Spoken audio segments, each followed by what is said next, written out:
Ang Islam ba ay totoong relihiyon ng karahasan? Sa unang bahagi, mahalagang harapin ng paratang laban sa Islam na ito raw ay relihiyong pumapatay sa mga hindi naniniwala. Ang paratang na ito ay tuwirang tinatanggihan ng Quran. Sa Surah Al-Baqarah, malinaw na sinasabi na walang pamimilit sa pananampalataya, na nagpapahayag na ang paniniwala ay hindi ipinapataw sa pamamagitan ng dahas.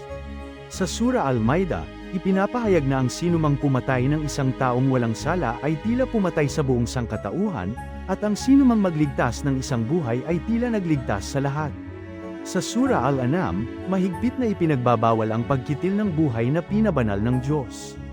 Sa Surah Maryam, si Jesus ay inilalarawan bilang lingkod ng Diyos na pinagpala, inutusan sa panalangin at kawanggawa, at hindi kailanman kaugnay ng karahasan.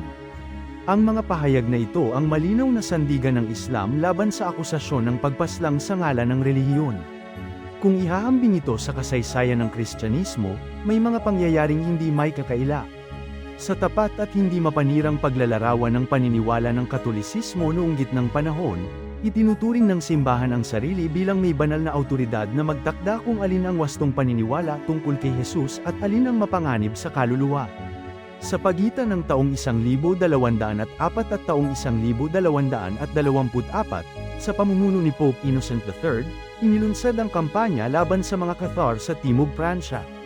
Ang mga Cathar ay mga Kristiyanong may impluwensyang Gnostiko na naniwalang ang materyal na daigdig ay nilikha ng masamang kapangyarihan, tinanggihan ng krus, umiwas sa pagkain ng karne, naniwala sa muling pag-iral ng kaluluwa, at itinuring na espiritual na magkakapantay ang babae at lalaki.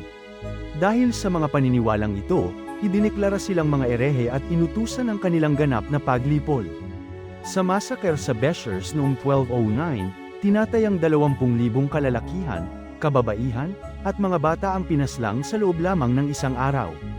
Ang pahayag na iniuugnay sa kinatawan ng Papa na patayin silang lahat, makikilala ng Diyos ang Kanya, ay naging sagisag ng marahas na pag-uusig na isinagawa sa ngalan ng pananampalataya. Pagsapit ng 1229, halos nabura ang mga Cathar, at ang mga nakaligtas ay hinabol ng bagong tatag na Inquisition, pinahirapan hanggang umamin, at saka sinunog ng buhay.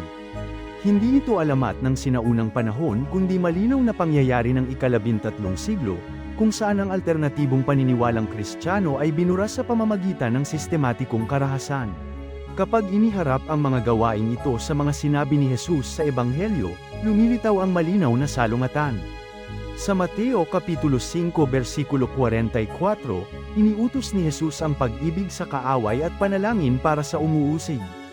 Sa Mateo Kapitulo 26 versikulo 52, binalaan niya na ang gumagamit ng tabak ay sa tabak mamamatay. Sa Mateo Kapitulo 5 versikulo 9, pinagpala ang mga gumagawa ng kapayapaan. Sa Juan Kapitulo 18 versikulo 36, malinaw na sinabi ni Jesus na ang kanyang kaharian ay hindi ipinagtatanggol sa pamamagitan ng dahas.